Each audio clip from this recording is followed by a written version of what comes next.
Welcome, everyone, to the Reader's Digest Book Club. I am your host, Tracey Neithercott, and I am joined today by Dominic Smith. He is the author of 6 books, but he is also the author of Return to Valetto, which is the Reader's Digest August Book Club pick. Dominic, thank you so much for joining us today. Oh, thank you for having me. I'm excited.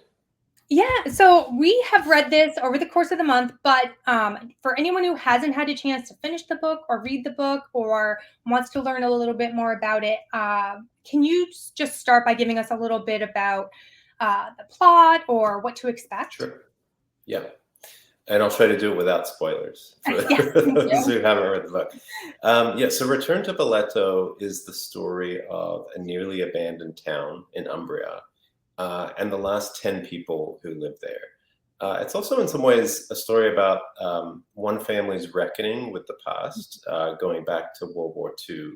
And so in the novel, an American historian named Hugh Fisher returns to Valetto on sabbatical. And this is the town where he spent his childhood summers, where his mother was born and raised. Hugh's recently widowed. He's also lost his mother. And when she passed away, his mother left him this small stone cottage that sits at the back of the family's ancestral villa in the town, where Hugh's elderly grandmother and aunts still live. And when Hugh goes back to the town, what he discovers is that there's actually this woman from the north of Italy who's taken up residence in the cottage and really laid claim to it. And she really sort of revisits the family history and says, well, actually, this cottage was left to our family in return for the help that they gave to Hugh's grandfather when he fled the area in 1944. And so what follows, and she has this deathbed letter in which she claims Olga made this gift to her family, really is sort of the beginning of this complicated Italian property dispute. But on a sort of deeper level, it's really the excavation of a missing chapter of history, both in terms of Hugh's own family history and really in some ways the history of the town itself. So that's sort of the novel in a nutshell. Yeah. So where did that idea start? What was that first nugget of an idea that came to you? Yeah. So I've been going to Italy for, a long time. And I've always been fascinated by just the sheer number of small towns and villages that are either completely empty or on the verge of becoming abandoned. And I, without really knowing it, I sort of just have been following this for a long time. And to put it in context, there's about 2,500 of these places that are sort of considered perilously depopulated, with about 2 million houses lying empty all across Italy. And when you think about that, it's really striking because all of Italy fits within the state of California. It's a population of 60 million people. So I really wanted to understand, how does this work? Why are so many places abandoned? And then in 2018, I was lucky enough to get a research grant from the National Endowment for the Arts to visit about a dozen of these towns and sort of travel throughout Italy trying to understand this phenomenon. And it was sort of on those travels that I, in some ways, discovered one particular place that became the basis for the fictional town of Falletto, and it's based on the real town of Civita di Bagnoregio. So, the idea was sort of there to begin with because I was just fascinated by this phenomenon. But then during those travels, it was sort of finding a real place that I was just totally fascinated by that became really the basis for the book. Yeah, I feel like it was a few years ago where it was big in the news. There were Italian towns selling homes for €1 or something like that. Yeah. And it sounds very, living in America, it sounds very cool and glamorous. Yeah. Like you're going to get a home in this town. So that definitely interested me, the fact that you're going to these places and seeing it maybe past what someone who thinks, an Italian vacation might be like. Right. Yeah, I'm sure many of your readers have seen those articles online about, the tiny village that will sell you this, medieval house for, 10 euros. I mean, there is, by the way, because I've spent a lot of time looking at this, there's a lot of catches, right? Like usually, yes, it might cost you 10 euros, but it might cost you 500,000 euros to renovate it and be able to live in it and sort of get it up to meeting historical architecture standards. But the part of this research trip that really made it come alive for me was discovering Civita de Bagnoregio, which is the book that's on the cover, or the town that's on the cover of the book, because its story is just so fascinating. I mean, it really does sort of float up in the clouds. It's this medieval town that sits on top of this pedestal. Yeah, there it is. Yeah, that's a real photo of Civita.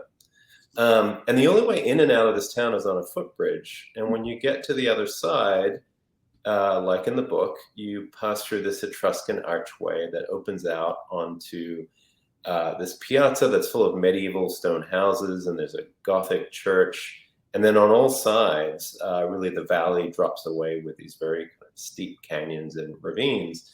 And the town's history was fascinating to me because it was settled by the Etruscans more than 1,000 years ago. They were trying to get away from malaria down in the valley. And what they discovered was by building up on high ground, they actually had chosen this very unstable kind of rock known as tuffo. And then in 1695, there was this massive earthquake with about a third of the town that sort of crumbled into the valley below. And really, Civita has been declining ever since through earthquakes and landslides, but also just sort of depopulation. So when I visited in 2018, there were just 10 full-time residents that were still living there.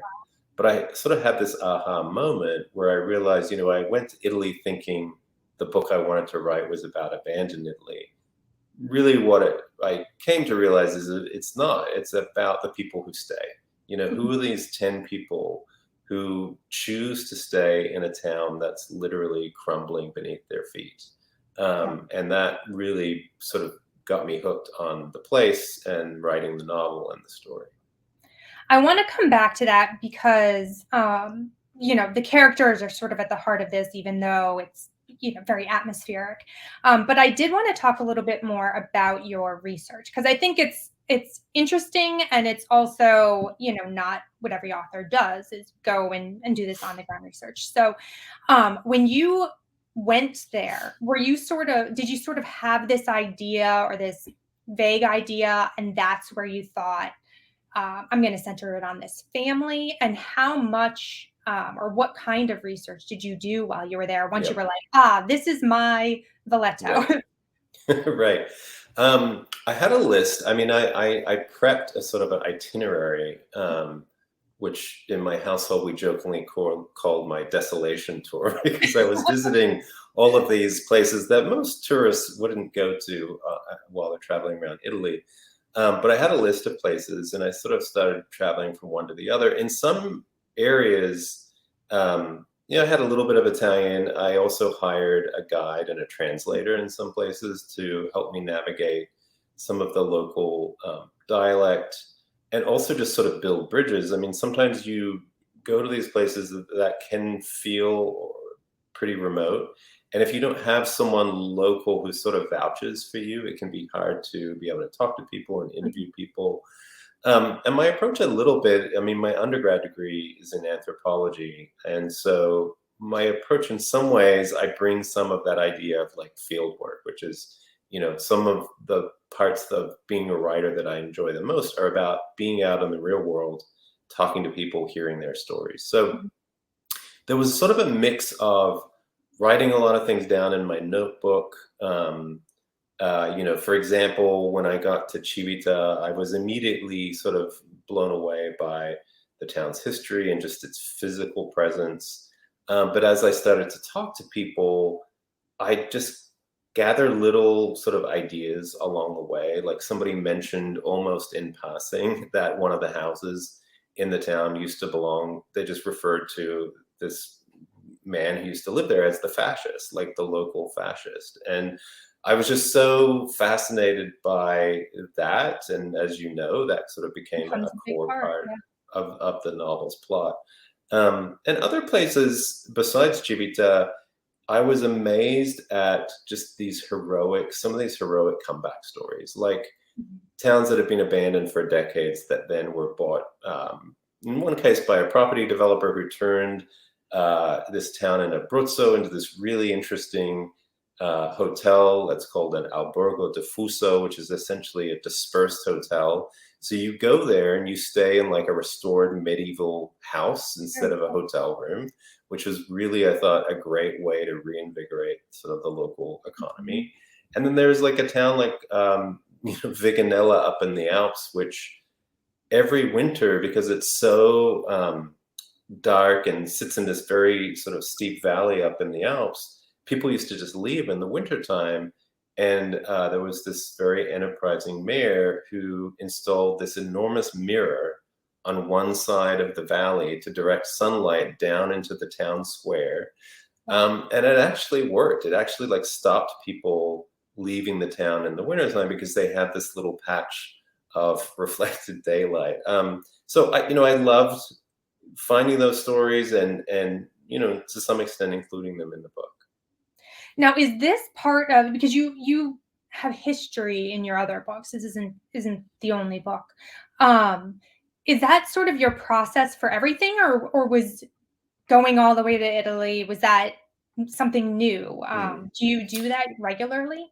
I try to do it. It depends on the material, but my previous book, The Electric Hotel, is set in the world of silent films. Obviously, that world doesn't really exist in its sort of historical form, but I actually went another time to Italy to see the world's biggest silent film festival that happens north of Venice and to hang out with people who are obsessed with silent film. So I guess it is sort of in my DNA as a storyteller. When I've worked on books set in the art world, I try to find curators and art historians to talk to, because I'm a big believer that you can't sort of make up what you don't know. So you have to sort of know this area that some people have spent their whole lives studying, and then sort of work out what are some deft, strategic little ways you can bring that in without overwhelming the reader with a bunch of research. Right. Nope, that makes sense. Well, as someone pointed out in their comment, that it made them feel like they were there. And I completely agree. It does feel as if you're, before I knew that you had done any of this research, really does feel like you had been there and you were giving pieces of real Italy, even though Valetto is not actually a real place. But yeah, that definitely comes through. And I think regardless of whether it was for the authenticity or the setting, I think it really does bring it to life. So I love that. What I found so interesting, and I'm curious about your real experiences. In the book, you have this history that's sort of butting right up against the modern world. And I have not been to one of these small villages, but even just being in Rome and you see the Colosseum there, and there's stores and fast food restaurants and cars, and it's almost jarring to see that right up against something that is so ancient, and just it feels very strange, at least to someone who's living in a country that doesn't have history that stretches that far back.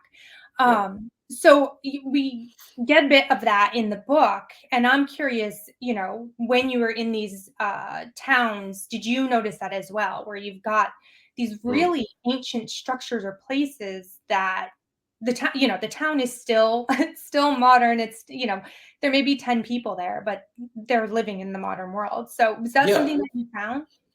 Yeah, absolutely. And I think Italy is fascinating this way, in that, you mentioned Rome.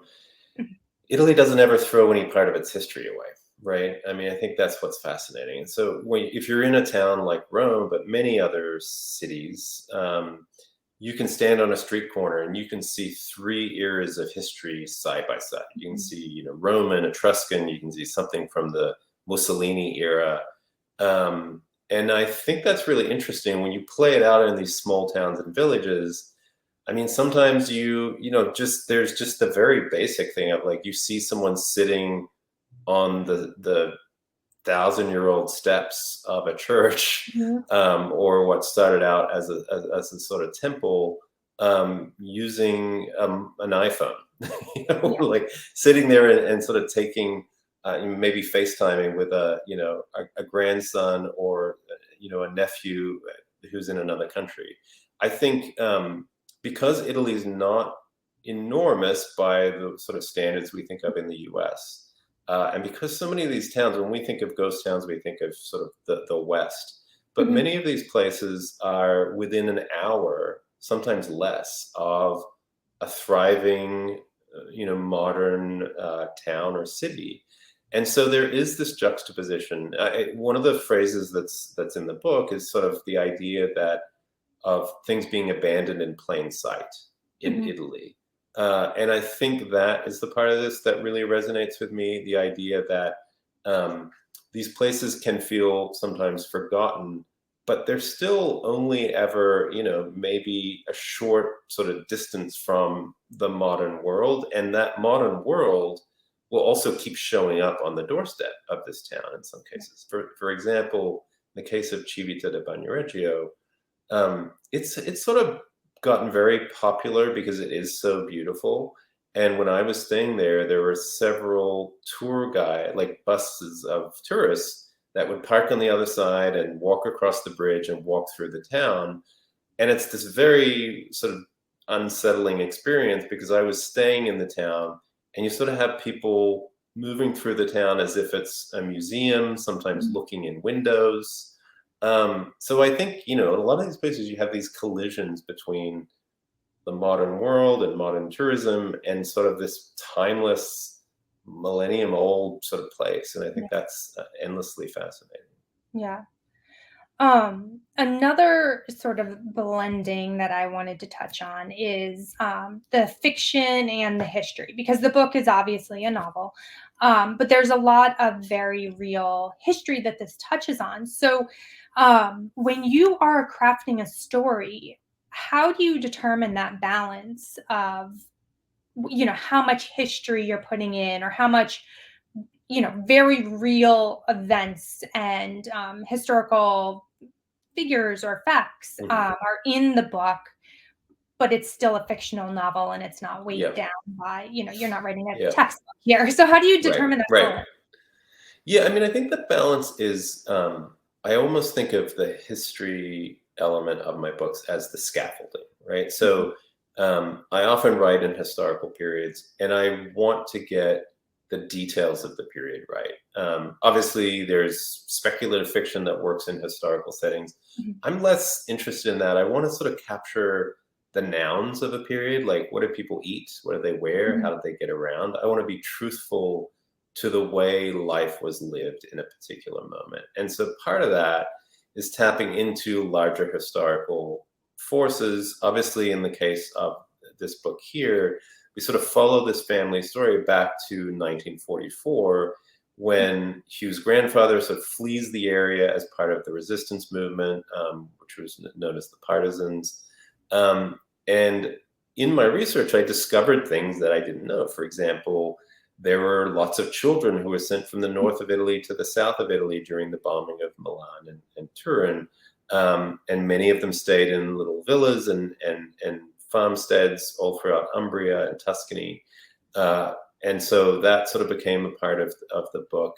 The other thing I got really fascinated with was sort of this, tiny little republic that existed up in the north of Italy in the Ossola Valley, right up near the Alps, near Switzerland, where for about a month at the end of the war, this group of different sort of resistance groups managed to have a republic with their own flag. They were recognized by Switzerland. And then it was, a month long, maybe 6 weeks, and then it was crushed by the remaining sort of fascist Italian military, as well as the Germans who were already in retreat. And so those, for me, it's like I'd like to, on some level, bear witness to a important historical moment in a country's history.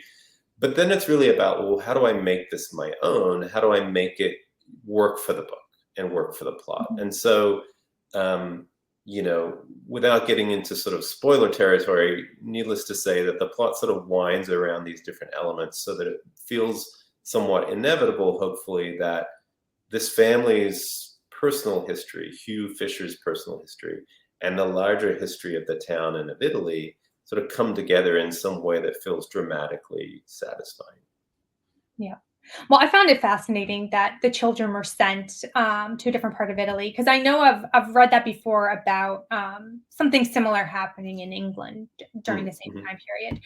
Did not realize that was also happening in Italy. So yeah, I thought that was really interesting. But I like that you get little pieces of real history without, while you're engrossed in this fictional narrative. So Yeah, the best. I had a writing professor who used to put it this way: you should treat your reader like sort of like a trusted friend rather than a tourist. mhm, And so sort of like helping them navigate the world if it's historical. Like you don't want to hit them over the head with too many signposts. You sort of want to let them have their own immersive experience. mhm. Yeah, that makes sense. So I wanted to ask you, because the book is set in the modern day, but it's not quite present day. It's like mid 2000s. But it's also rooted in history. So what made you tell a modern story, set it technically in the past, versus, telling that you know, Hugh's family history as sort of like a Yep. straight historical novel? Yeah, this is sort of one of the more tactical parts of writing. Is like as I worked on this story, I realized that I had sort of a math problem, which is that I wanted to have, I wanted there to be a sense of a narrator in the modern world looking back on his family history. I also wanted the aunts and the grandmother to still be alive. Mm-hmm. And because they had to have lived through World War II, there is no way they could be alive in 2023, right? So I sort of like had, at some point it's like triangulating these different things.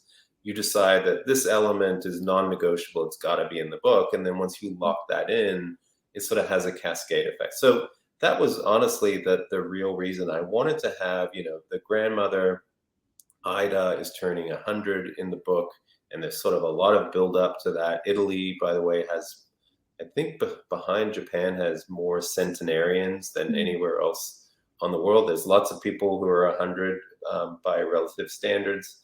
And so I just sort of wanted to find a way to have the aunts and the grandmothers still be alive and to have there be this living memory of World War II Mm-hmm. that felt important. No, that makes sense. Um, I wanted to talk about those characters, but first, I did want to ask you, why Italy? So you're Australian. You grew up in Australia. You live in Seattle. Do you have, deeper family history in Italy, or is it just you uh, had vacations there? It's sort of the latter. I don't have any direct Italian history in my family, but there are some interesting connections to Australia. So I grew up in Australia. My father was American. I've sort of lived in the U.S. most of the last 30 years. Um, but there's another little historical anecdote that's in the book about a connection to Australia, which is that there was this 19th century sort of con man named the Marquis de Ray, who sold tickets to Italians for this sort of phantom paradise out in the Pacific. And hundreds of them trooped out there, discovered that it was essentially just jungle, and eventually were rescued and moved to. They started off in Sydney in Australia, and then many of them migrated to this area that I used to go to or pass through when I was a kid, known as New Italy. And New Italy sort of is the this place that all these people who had this Italian connection sort of ended up settling. And I was fascinated just by how these different sort of lines and vectors of history overlap. And so that was sort of another connection just to my own sort of Australian upbringing and history. Yeah. Well, I want to talk about the characters. And they're all great, but I have to say, and you probably get this a lot. My favorites were Hugh's three aunts. They sort of reminded me of my grandmother, my Italian grandmother, and her two sisters. The minute I started reading them, I was like, oh my goodness, he knows my family. But yeah, they were great. I love the parts with them. So can you talk a little bit about writing those characters, but just the characters in general and how you came up, especially with the people who live in the town. You mentioned before that the idea of, well, who stays? Like who are these 10 Hmm. people? So how did you sort of figure that out or get in that Hmm. mindset and create these characters? Yeah. Well, the first thing I should say is I have three older sisters, and I sort of Mhm. grew up with a sisterhood, but they're none of their personalities are like those of Violet, Rose, and Iris. Um, but I'm interested in sort of family dynamics, and in this case, the dynamics between these three sisters.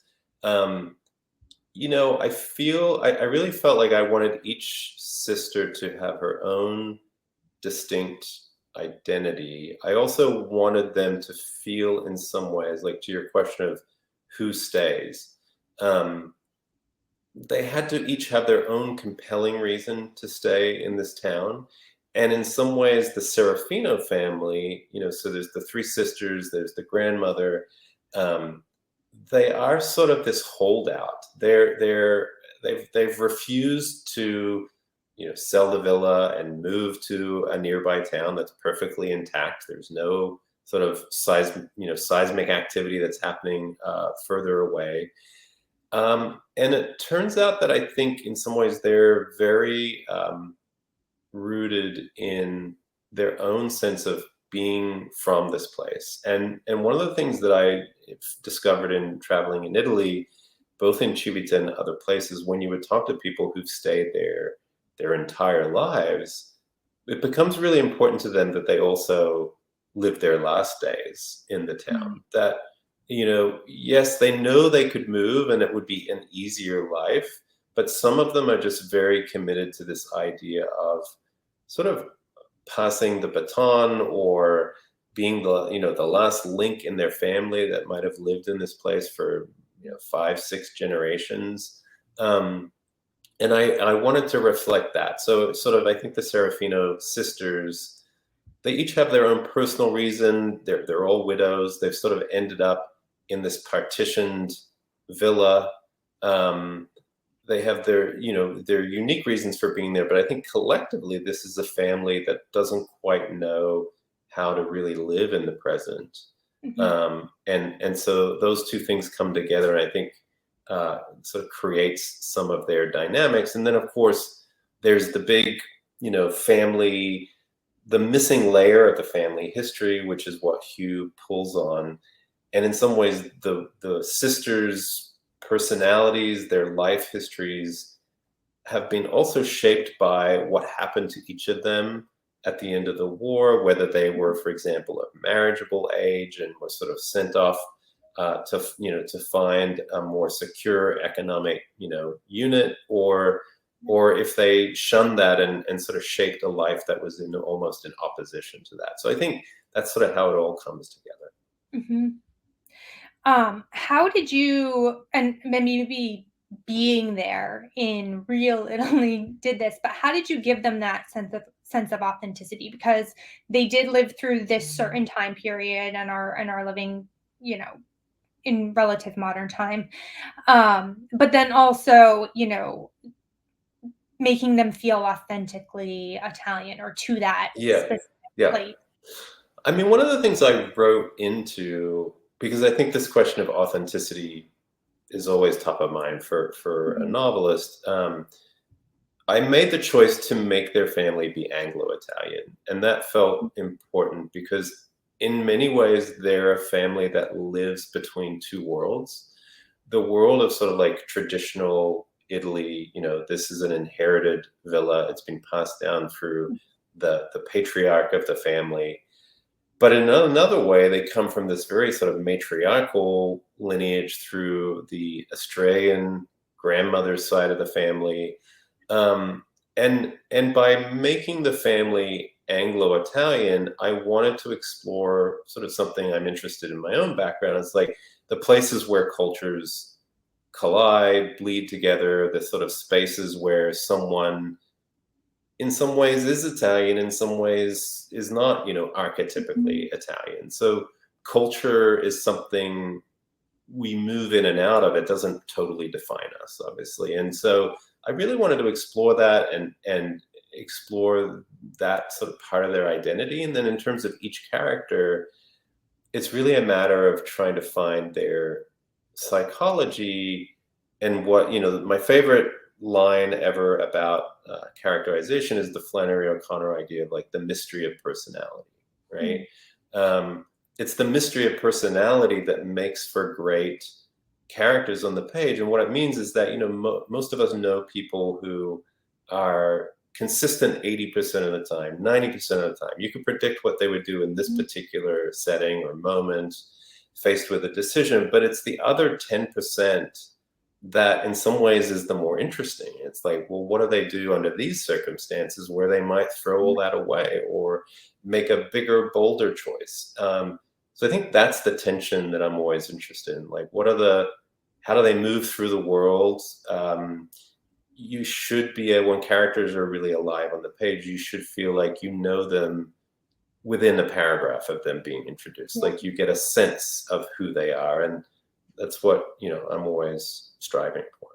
Yeah, well, they were great. I love them, especially those three, as you know. So, I have more questions for you, but first, I'm going to shift over to questions from our book club members because I want to make sure I get through all of those. So, one person asked why the theme of abandonment in the book, what inspired you there, and if you could talk on that, and I have a question related to that as well, but what sort of, because that's a huge part of the book, especially from the town and Hugh.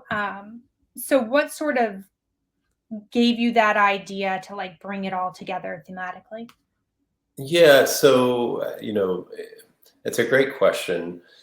I think I started out not fully realizing, I started out, as I said, with this book being interested in abandoned places and really sort of like, and the more I pulled on that, the more I came to understand our own sort of shifting relationship to the very idea of abandonment. So, I mentioned sort of like, if you think about American West and ghost towns, those are usually towns that are sort of on the wrong side of history. They've been left behind. And we have some of that when we think about abandoned places.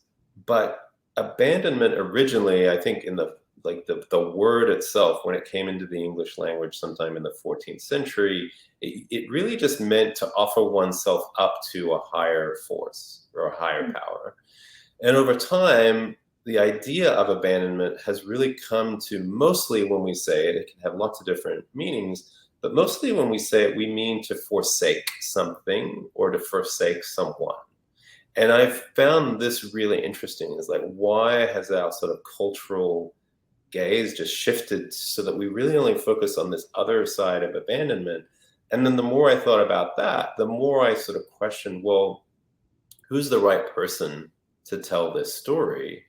And is it, and I wrestled with like, is it too much to have a historian who specializes in abandoned places who is also in some ways metaphorically abandoned, and literally abandoned through the death of his wife and also the death of his mother.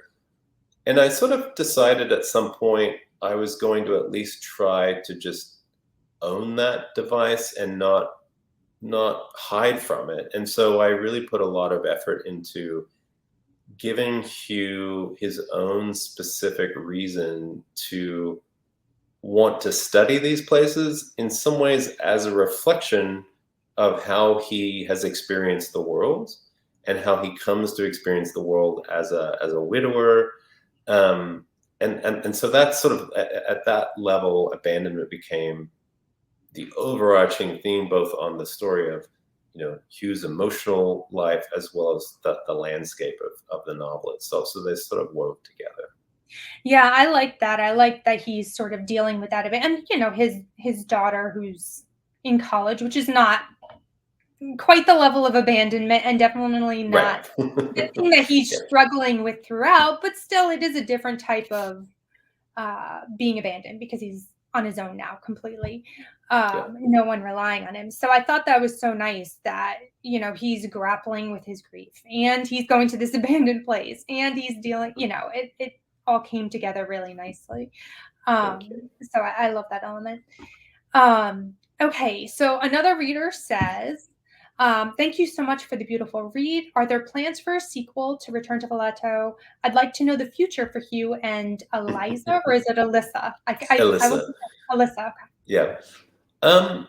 I've never done a sequel before, though that doesn't mean I haven't thought about it. I think in my mind, but like a good, satisfying ending to a book, you sort of can imagine multiple things happening to these characters, but it feels like there's just been a sense of not tidy resolution, but it's satisfying the way things have Mhm. resolved. So I think I'm still in that place with these characters and this novel. I could envision a sequel, but it's not something I'm actively planning at present. But if your reader has ideas, send them my way. We need another family mystery to That's grow. right. That's right. Um, So why did you decide to have the story about Hazel and I feel like I'm gonna butcher all of these names. That's okay. Have the story about Hazel and Alessia as girls told backward from the end to the beginning? Mm, yeah.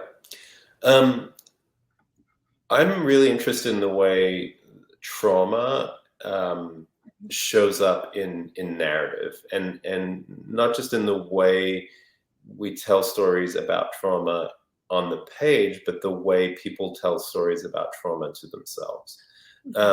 And my sense of it is, from sort of reading and research and talking to people, is that in some ways, the thing about traumatic events in childhood is that they don't really exist in some linear time frame where you can pinpoint, the event started here and the trauma started here, and this is sort of where I ended Mhm. up.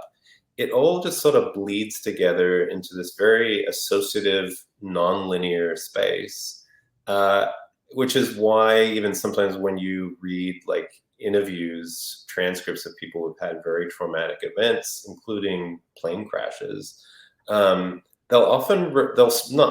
sometimes refer to themselves in third person as a way to distance themselves from those events, to frame it in a way that they can sort of find a different some distance from it so that they can manage their lives. And so I wanted to play around with telling the story of the trauma in reverse, because it continues to delay the moment, the traumatic event Mhm. itself.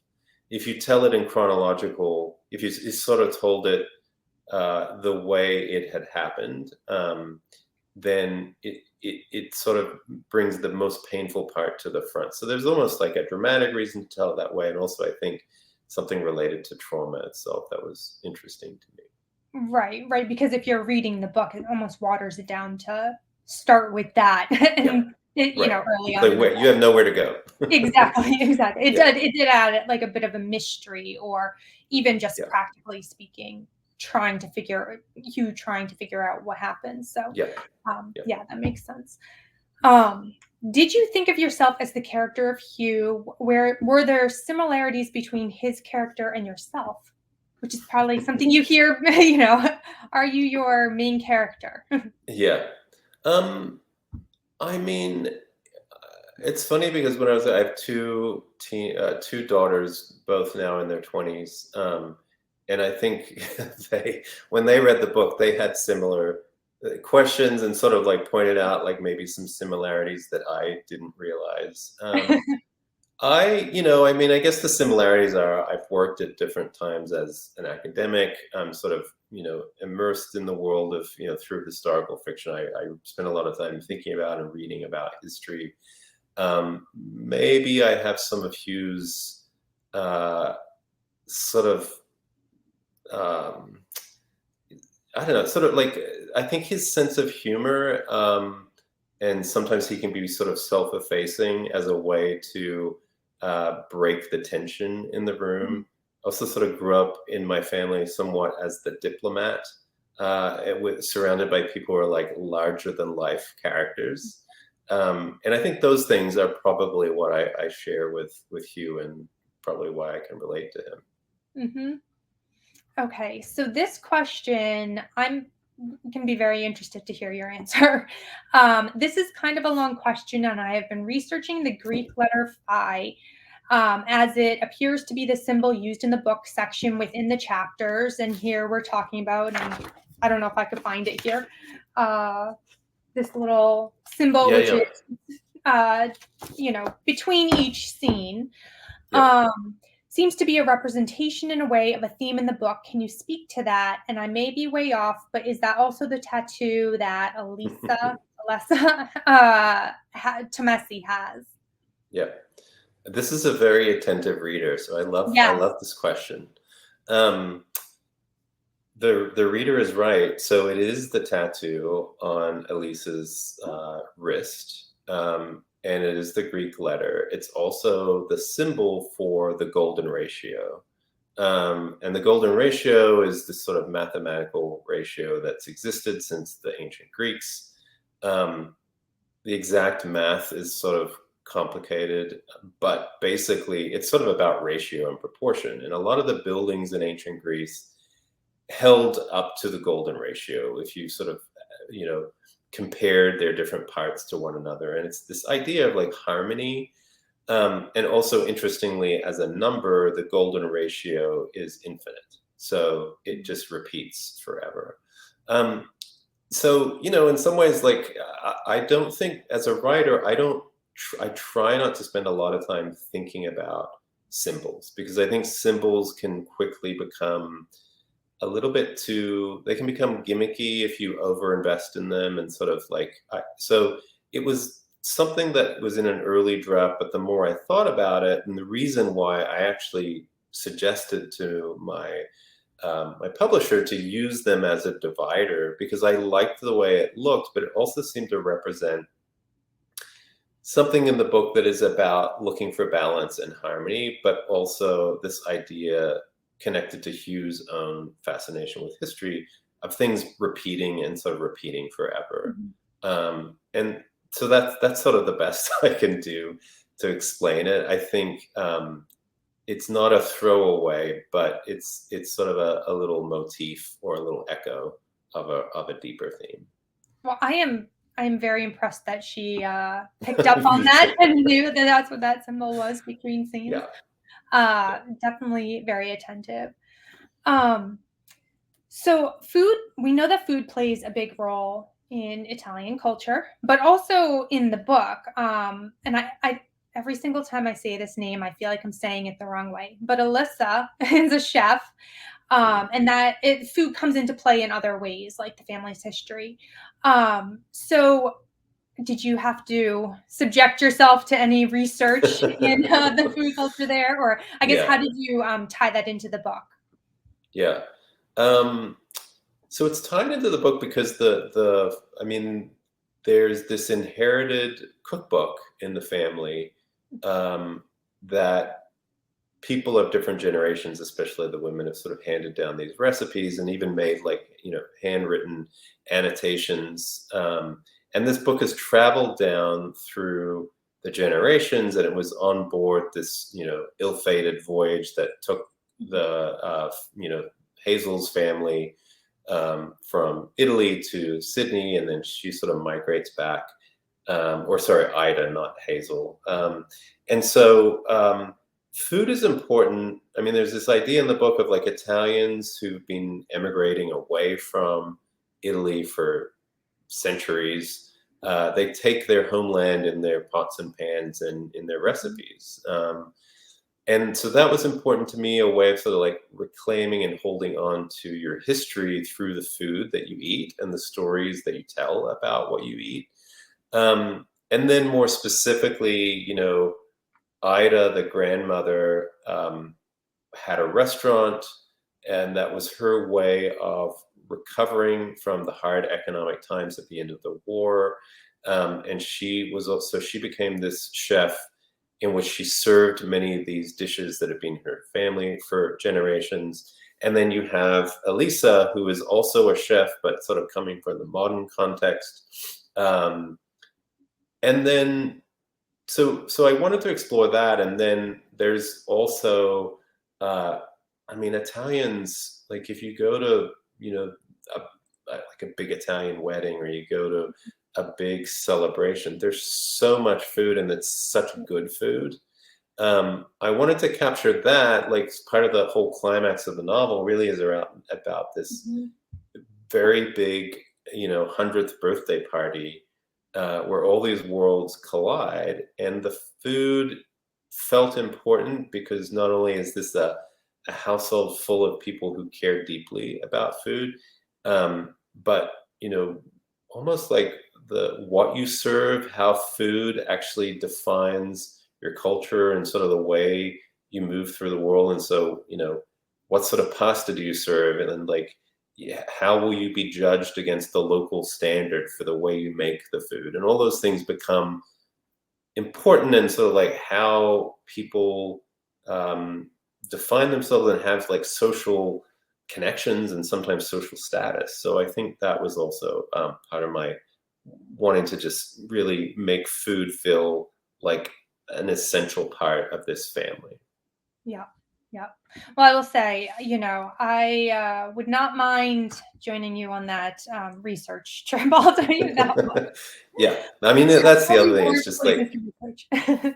traveling through Italy and eating the different sort of regional cuisines is, was definitely a highlight of, I don't want to make it sound like the time I was in Italy, I was just sleeping on bare floors in medieval houses. Yeah. It's a nice balance. Yeah. What are you working on next? Can you give us any indication or share anything? It's early days. I'm sort of interested in returning to the art world again. So I wrote a book in 2016 called The Last Painting of Seraphino that sort of looks at a single painting through time and spends a little bit of the book's narrative in 17th century Holland.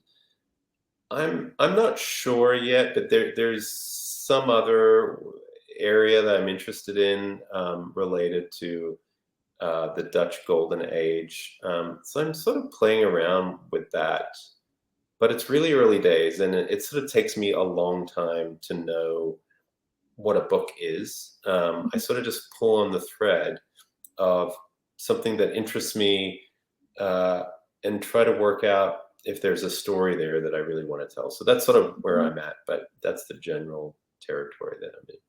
We will have to stay tuned and just keep Googling your name or checking Goodreads. Watch this space. That's right. Yeah, exactly. When we know, we will pop it in the group in the chat. Great.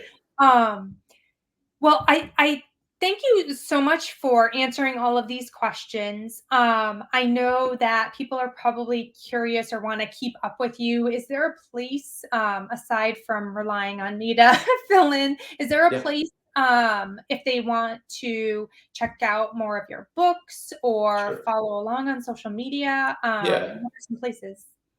The best place is to go to my website, which is dominicsmith.net. And I have a newsletter that I don't send out very often, but when I do, there's sort of news about projects I'm working on. And it's also got links to my social media. So that's probably the best place where folks can go. Okay, awesome. We will drop that in the chat so people can visit, checking out other books that you have written. If you liked this one, you will like those. And again, for everyone who is joining us, it is Return to Valetto. It is such a good book. Do not read if you do not want to suddenly book a trip to Italy afterward, because trust me, it will be a disappointment when you don't automatically get to go. It's such a wonderful family story, full of history and so atmospheric. So I just loved it. Thank you so much for answering all these questions and taking all of this time to, talk about your process and your writing and the book itself. I really appreciate it. Thank you so much, Tracy. It was a real delight. Thanks. And for all of you who are tuning in, stay tuned for next month. We are going to be reading The Housekeepers by Alex Hay. So pick up a copy and we will be discussing that in September. And until then, happy reading.